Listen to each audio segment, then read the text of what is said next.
سب سے پہلے بات کرتے ہیں جیک ریچر کی مارگے وامت کی۔ یہ کردار خود ایک چلتا پھرتا معمہ ہے۔ صحیح کہا۔ وہ امریکی فوج کی ملٹری پولیس میں ایک کافی کامیاب اور سینئر تفتیش کار رہا ہے، لیکن اب وہ ایک ایسی زندگی گزار رہا ہے جسے کیا کہتے ہیں، آف دا گریڈ۔ جی ہاں، آف دا گریڈ، یعنی کوئی مستقل پتہ نہیں، کوئی فون نہیں، بس گھومتا رہتا ہے۔ بالکل، امریکہ بھر میں سفر۔ اب سوال یہ ہے کہ ایسا آدمی مارگیو جیسے گمنام سے قصبے میں کر کیا رہا تھا؟ ہاں، یہی تو بات ہے۔ ماخذ بتاتے ہیں کہ وجہ حیران کن حد تک عام سی ہے۔ اچھا؟ وہ بلائنڈ بلیک نامی ایک پرانے تقریباً بھولے بسرے بلیوز میوزک آر کے بارے میں سنتا ہے۔ او، بلائنڈ بلیک، جی، اور اس کے بھائی کی کوئی یاد اسے اس موسیقار کی قبر ڈھونڈنے ماگریوو لے آتی ہے۔ یعنی خالصتاً ایک ذاتی جذباتی وجہ؟ بالکل۔ یہ بہت دلچسپ ہے کہ ریچر، جو اپنی منطق اور تجزیے کی صلاحیت کے لیے جانا جاتا ہے، یہاں ایک جذباتی تقریباً بے ترتیب سی خواہش پر سفر کر رہا ہے۔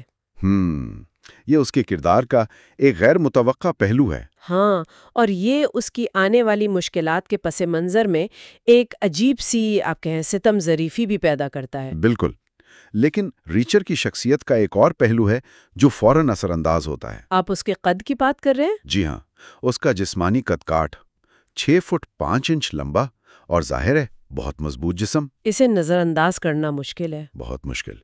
وہ جہاں بھی جاتا ہے لوگ مڑ کر دیکھتے ہیں، اور ماگریو جیسے چھوٹے بند ماحول والے قصبے میں وہاں تو اور بھی زیادہ نمایاں ہوگا۔ بالکل، اس کا یہ نمایاں ہونا صرف ایک خاصیت نہیں رہتا بلکہ فوراً ایک خطرے کی گھنٹی بن جاتا ہے۔ مصنف نے اسے صرف کردار نگاری کے لیے نہیں بلکہ کہانی کو آگے بڑھانے کے لیے استعمال کیا ہے۔ بالکل درست نکتہ ہے، اور یہ ہمیں سیدھا کہانی کے دوسرے اہم مرحلے پر لے جاتا ہے، ریچر کی گرفتاری اور اس کے فوراً بعد کی تفتیش۔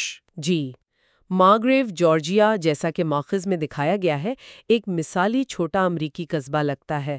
صاف سڑکیں، دوستانہ چہرے، ایسی جگہ جہاں لگتا ہے کچھ برا ہو ہی نہیں سکتا۔ ہاں بالکل، لیکن یہ سکون صرف آپ کہہ لیں سطح پر ہے۔ ریچر کی آمد سے عین پہلے اس پرسکون پردے کے پیچھے ایک وحشیانہ قتل ہو چکا ہوتا ہے۔ اب ذرا سوچیں، ایک قتل ہوا ہے اور ٹھیک اسی وقت ایک دیو جیسا اجنبی آدمی قصبے میں داخل ہوتا ہے۔ ظاہر ہے شک تو اسی پر جائے گا۔ بالکل، چھوٹے قصبوں کی نفسیات اکثر باہر والے کے خلاف ہوتی ہے۔ ہر نیا چہرہ مشکوک لگتا ہے، خاص طور پر اگر وہ اتنا مختلف نظر آتا ہو۔ جی، ریچر کا غیر معمولی حلیہ اور اس کا غلط وقت پر غلط جگہ ہونا پولیس کے لیے شک کرنے کی ٹھوس وجہ بن جاتا ہے۔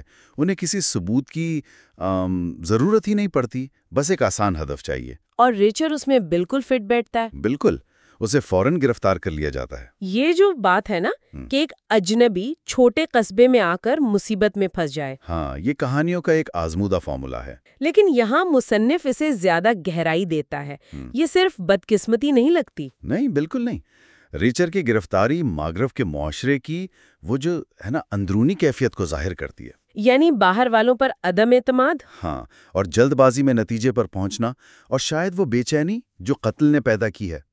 اس کی گرفتاری صرف کہانی کو آگے نہیں بڑھاتی بلکہ قصبے کے کردار کو بھی سامنے لاتی ہے۔ اور پھر جب اسے پولیس اسٹیشن لے جایا جاتا ہے تو صورتحال اور بھی دلچسپ ہوتی ہے۔ جی، پولیس جو شاید اسے کوئی عام آوارہ گرد سمجھ رہی تھی، یا کوئی بھاگا ہوا مجرم، تفتیش کے دوران انہیں آہستہ آہستہ پتہ چلتا ہے کہ یہ بندہ کون ہے۔ انہیں معلوم ہوتا ہے کہ جیک ریچر کوئی معمولی آدمی نہیں ہے۔ اس کا فوجی ریکارڈ سامنے آتا ہے۔ بالکل غیر معمولی ریکارڈ۔ وہ ایک اعلیٰ درجے کا تفتیش کار رہا ہے جس نے پیچیدہ ترین کیس حل کیے ہیں۔ وہ انسانی نفسیات اور جرائم کی تفتیش کا ماہر ہے۔ یہ پولیس کے لیے یقیناً حیران کون ہوتا ہوگا۔ بہت زیادہ۔ اب وہ صرف ایک مشتبہ نہیں رہا بلکہ ایک ایسا شخص ہے جو ان کے اپنے سسٹم کو شاید ان سے بہتر سمجھتا ہے۔ اور ریچر شروع سے ہی اپنی بے گناہی پر زور دیتا ہے۔ جی، پرسکون لیکن مضبوط لہجے میں وہ بتاتا ہے کہ قتل کے وقت وہ کہاں تھا، لیکن ساتھ ہی اس کی تفتیشی حس بھی کام کرنا شروع کر دیتی ہے۔ ہاں، جیسے ہی اسے قتل کی تفصیلات ملتی ہیں اس کی برسوں کی تربیت جاگ جاتی ہے۔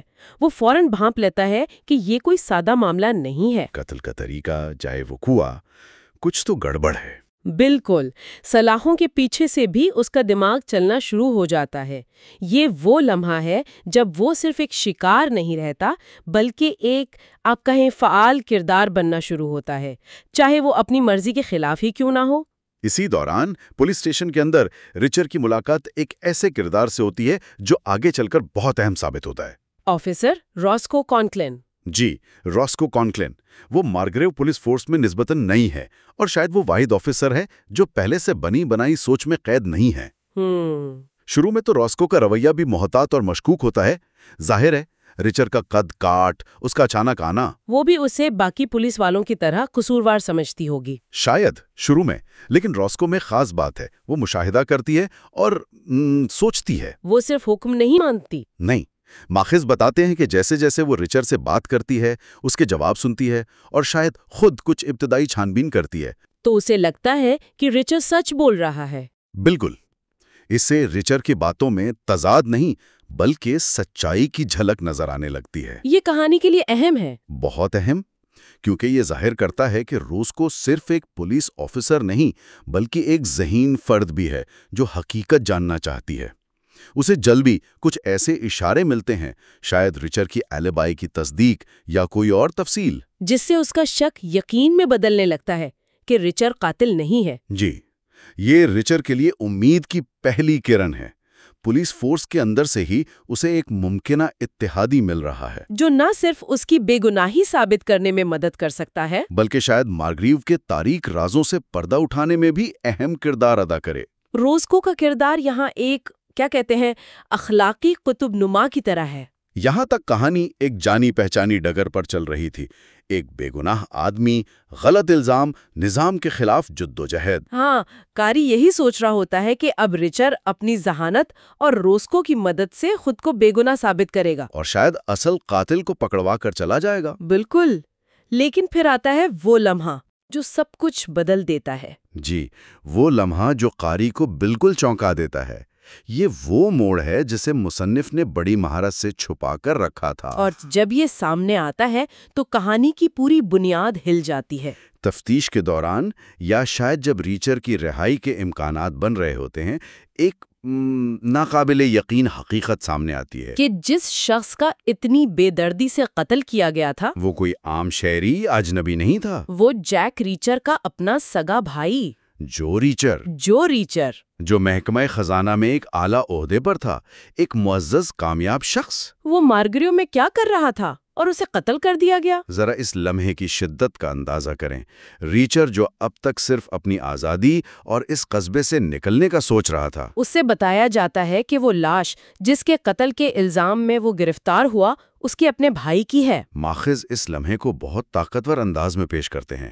ریچر کا رد عمل صرف صدمے کا نہیں ہے، نہیں، وہ شدید غصہ اور گہرا ذاتی نقصان ہے۔